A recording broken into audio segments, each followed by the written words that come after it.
As we got closer to the house, I saw that several men about my age were directing people where to go. Cedar pulled the car to a stop, and a man walked up to us. "Whom amongst you is unmated?" he asked in a solemn voice. "I am," Cedar and I both said at the same time. "What is your name?" the man asked me, ignoring Cedar. "Trinity," I told him, sounding a little confused. "Last name?" he asked me, a stern tone in his voice. What's going on? I thought to myself.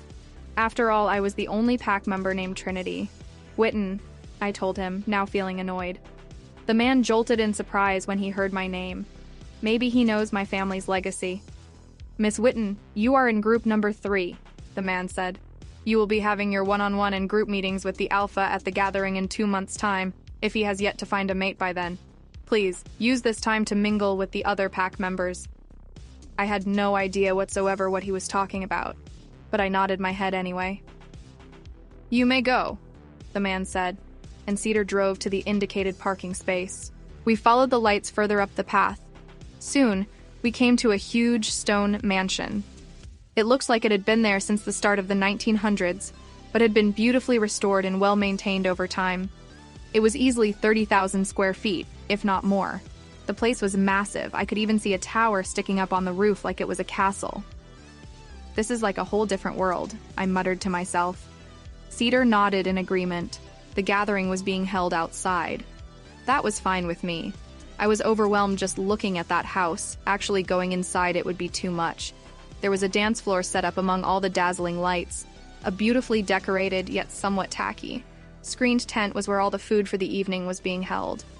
It was beautiful because someone had tried their best to make it look amazing, and tacky because try as you might, you just can't hide those bug screens.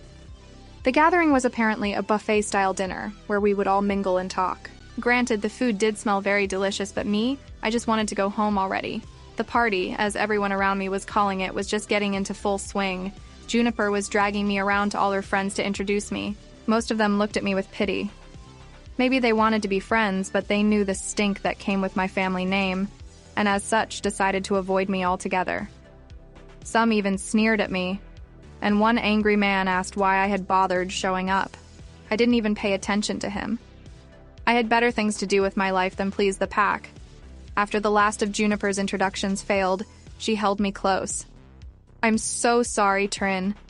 "Don't worry about it, Juniper. I'm used to it by now," I told her with a reassuring smile. "That makes it worse," she babbled, almost in tears. "It's really fine," I told her as I rubbed her arm gently.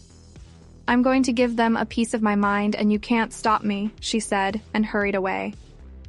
I knew it would just end in failure for me to try to associate with different pack members. I was happy just having my little friend group.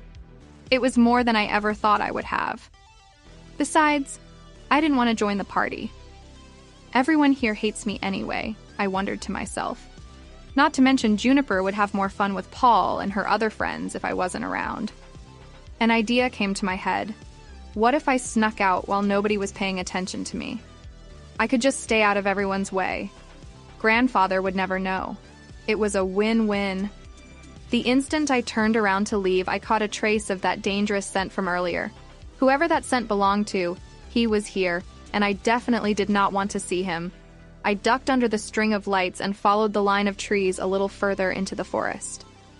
I found a tree that looked as if it had fallen down in a storm a very long time ago. It was half buried in the forest floor, making it low enough that I could sit on it easily. Feeling confident the tree wouldn't ruin my dress, I settled in for a long wait. Unfortunately, I hadn't been there for long before the scent started to get stronger. Much, much stronger. He was coming towards me, and he was coming fast. I wanted to get away from it, and yet I couldn't move. I couldn't even feel my legs. The best thing I could hope for would be him barely missing me. Maybe he'll be too focused on something else and just leave me alone, I hoped. Besides, it's not like I have a strong scent. I'm not even a true werewolf.